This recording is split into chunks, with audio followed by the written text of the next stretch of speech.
Hello everyone, this side Sahil and welcome back in the new vlog series. आज के इस vlog में हम बात करेंगे मॉड्यूल क्लीनिंग सिस्टम की। तो टिपिकल सोलर पावर प्लांट है, उसमें मॉड्यूल्स लगे होते हैं। तो जो मॉड्यूल्स पे एक डर्ट जमा हो जाती है, उसको डर्ट को यदि आप नहीं हटाओगे तो मॉड्यूल पे सोइलिंग लॉसेज स्टार्ट शुरू हो जाता है और आपका डिग्रेड जो प्रोडक्शन है वो डिग्रेड होने लग जाता है। तो जो सॉइलिंग यानी कि मॉड्यूल क्लीनिंग के लिए आप हो सकता है रोबोटिक टेक्निक यूज करो, या फिर वाटर। एक टिपिकल क्लीनिंग के लिए सबसे इजी मीडियम जो अवेलेबल होता है वो वाटर होता है।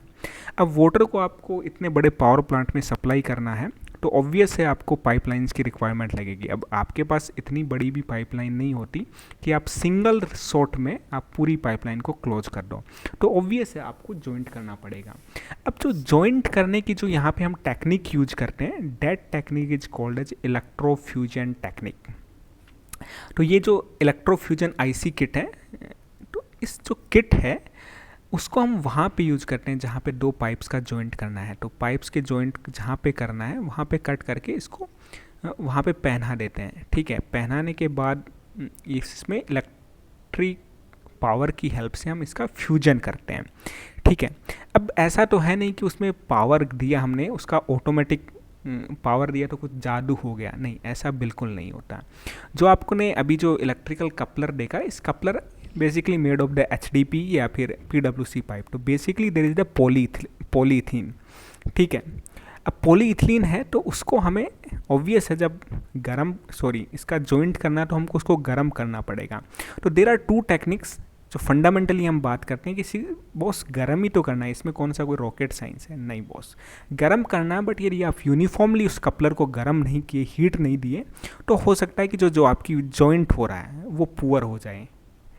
पुअर हो गया तो आपको रिवर्क करना पड़ेगा, again again we have to do such kind of the stuff. ठीक है, तो हमको यूनिफॉर्म उसको करना है। अब यूनिफॉर्म करने का ठीक है कि आप काफ़ी एफिशिएंट बंदा रखो जो काफ़ी केयर करे, but still there is a chance of the human error, because हमारे पास कुछ स्टैंडर्ड मेजर नहीं है ना कि ऐसा करने से यूनिफॉर्म होगा।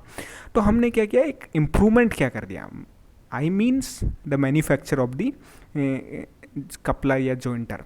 उन्होंने क्या किया कि इसके अंदर ही जो आपका जो कपलर है ना, उस कपलर के अंदर ही क्या किया, एक कंडक्टिंग मटेरियल जो कि हीटिंग का काम करता है वो लगा दिया। ठीक है, अब यदि आप इस कपलर को देखोगे ना तो देर आर टू पिन। ठीक है, अभी इन पिन पे हम क्या करेंगे, सप्लाई देने वालेंगे। जैसे ही हम इन पिन पे सप्लाई देंगे तो इसके अंदर जो कंडक्टर्स लगे होते हैं दे स्टार्टेड टू हीटिंग, और एक यूनिफॉर्म हीटिंग है वो अपनी शुरू हो जाएगी। ठीक है, हर जो कपलर है आपके, उस कपलर पे उसका फ्यूजन टाइम लिखा होता है कि आपको इतने टाइम के लिए आपको उसको फ्यूज करना है। फ्यूज करना है that means electrical power supply देना है। और ये जो अपने पास मशीन है ये भी एक ऑटोमेटिक इलेक्ट्रोफ्यूजन मशीन है। ठीक है, जैसे आप उसके पॉप्स लगाएंगे, जो इसकी जो प्रोब लगाओगे, तो प्रोब लगाने के बाद क्या होगा, वो ऑटोमेटिक बता देगा कि 42 second is fusion time. 42 second के बाद वो ऑटोमेटिक क्लोज हो जाएगा। ठीक है, एक काइंड ऑफ द अलार्म दे देगा। ठीक है, ये जो फ्यूजन है, फ्यूजन वेरी रिस्की जॉब है, क्योंकि यदि देखो यहाँ पे तो यूनिफॉर्म, यदि आप एक सर्टेन एक्सटेंट के बाद भी आप हीटिंग जारी रखें तो आपका जो पॉलीथिलीन मटेरियल होता है वो ब्रस्ट हो सकता है, जो नियर बाय पीपल हैं उनको हार्म पहुंचा सकता है। बट ये ऑटोमेटिक डिवाइस है तो मोर सेफ है, इतना है क्योंकि ऑटोमेटिक पावर सप्लाई होती है वो कट हो जाती है। तो that's the beauty of the automations.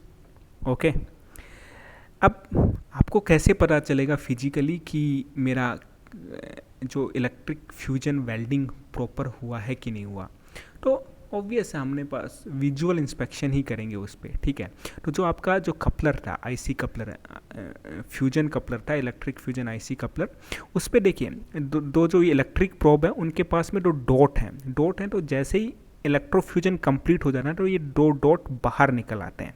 ठीक है, नॉर्मल कपड़े को देखोगे तो वो उसकी सरफेस के इक्वलेंट ही होते हैं, इक्वली होते हैं, लेकिन जैसे ही हीटिंग हो जाएगी, उसकी प्रॉपर फ्यूजन हो जाएगा तो ये बाहर निकल आ जाएंगे। ठीक है, अब इसका जो सेटिंग टाइम है 4 मिनट होता है, यहाँ पे टिपिकल हमने देखा है इसकी रेटिंग पे, तो 4 मिनट तक हमको इसको डिस्टर्ब नहीं करता है। अदरवाइज अपनी जो quality of the electric fusion welding होती है वो डिग्रेडेड हो जाती है, और obviously that becomes the cost of the poor quality.